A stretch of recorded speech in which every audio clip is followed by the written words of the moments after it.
Mes chers amis, bonsoir. Je vais faire ce petit post pour vous parler un petit peu de l'école Longchua. L'école Longchua qui va fêter quasiment ses 22 années de présence dans plusieurs sites qui sont Liverdun, Saint-Max, Champignol et Malzéville plus récemment.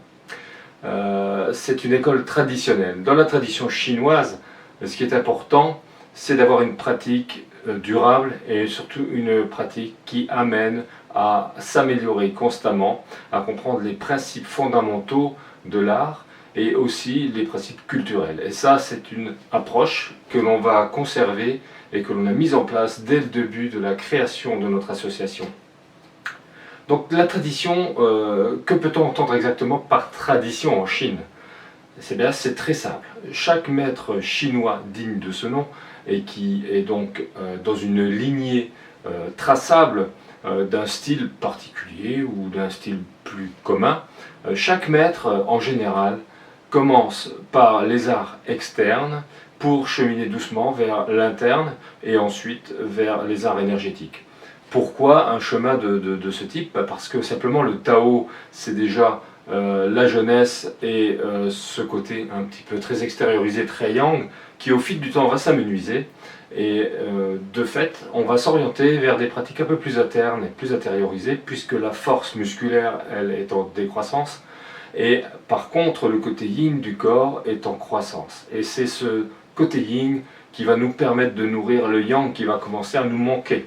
Et justement, à ce moment-là, on commence à travailler un peu plus les styles internes, Tai Chi, Xingyi, Pakwa, qui sont des styles de combat redoutables.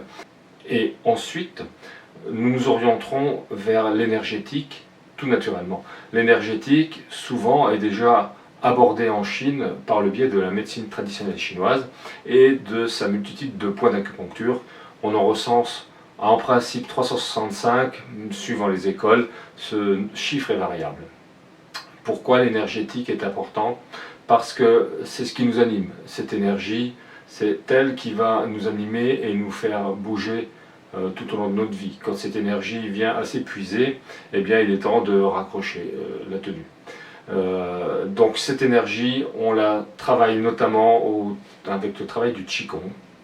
Et on l'a fait également fluidifier et circuler avec le travail du Tai Chi. Mon parcours pour le moins atypique a débuté dans les années 90 lors d'une mutation, lors de mon précédent emploi. J'ai découvert le Kung Fu et grâce à mon maître, je suis rentré dans la pratique de l'externe et notamment du style Lang Trao qui est la déclinaison sino-vietnamienne du style Longchua qui lui est bien d'origine chinoise et qui se situe au sud de la Chine. Donc il fait partie de la grande famille des styles du sud, Nanchuan, comme on le cite en chinois. Le Nanchuan qui englobe des styles très connus comme le Hunggar, le Cholifot, et j'en passe, bien évidemment, il y en a toute une multitude. Le style Longchua, de par ses racines, est un style qui va travailler l'enracinement et le travail de base, qui de toute façon est commun à tous les styles, et à une posture qui est commune aussi à tous les styles, qui s'appelle la posture du cavalier, qui permet de travailler les jambes, de les renforcer, et d'établir cette connexion ciel-terre chère aux taoïstes, mais qui est tout aussi chère aux bouddhistes pour cette pratique martiale.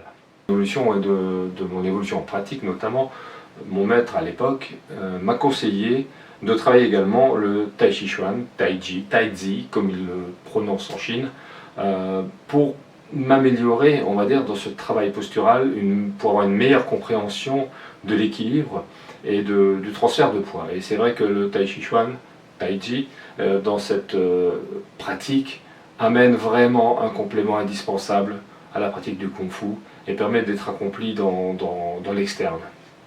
L'art énergétique découle naturellement de la pratique du Tai Chi puisque les sensations se mettent en place progressivement et ces sensations imperceptibles qui commencent à animer notre corps, parfois malgré nous, en étant intrigants, nous dirigent vers une pratique encore plus intériorisée avec des postures de l'arbre comme le Tian Chuan, qui est une posture que je dirais dans l'interne équivalente à la pratique de l'externe pour le cavalier.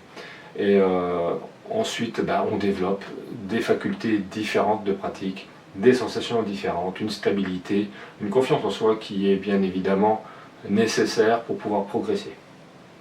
Autour de cela, bien évidemment, notre association a créé d'autres cours, comme le Sanda, la boxe chinoise, comme la self-défense, puisque de toute manière un art martial peut être décliné s'il est exonéré de la pratique des taolu, de la pratique de certaines armes, et peut être réorienté sur le contact spontané. C'est également avec cette pratique interne-externe mixte qui nous permet de travailler la self-défense avec efficacité.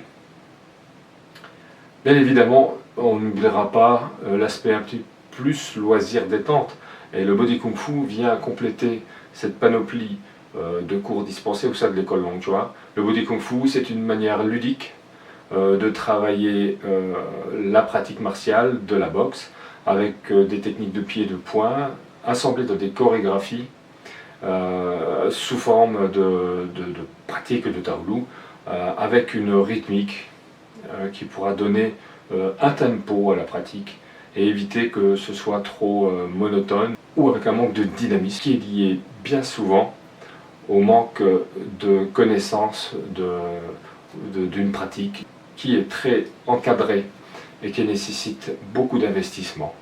Donc pour le Body Kung Fu, c'est quelque chose qui est beaucoup plus libre et qui permet rapidement de rentrer dans une pratique ludique. Les cours enfants, bien évidemment, baby ou enfants simples avant l'adolescence, permettent de mettre, je dirais, le pied à l'étrier de tout cet ensemble de pratiques diverses et variées que l'on peut rencontrer au cours de sa vie et de son évolution pratique.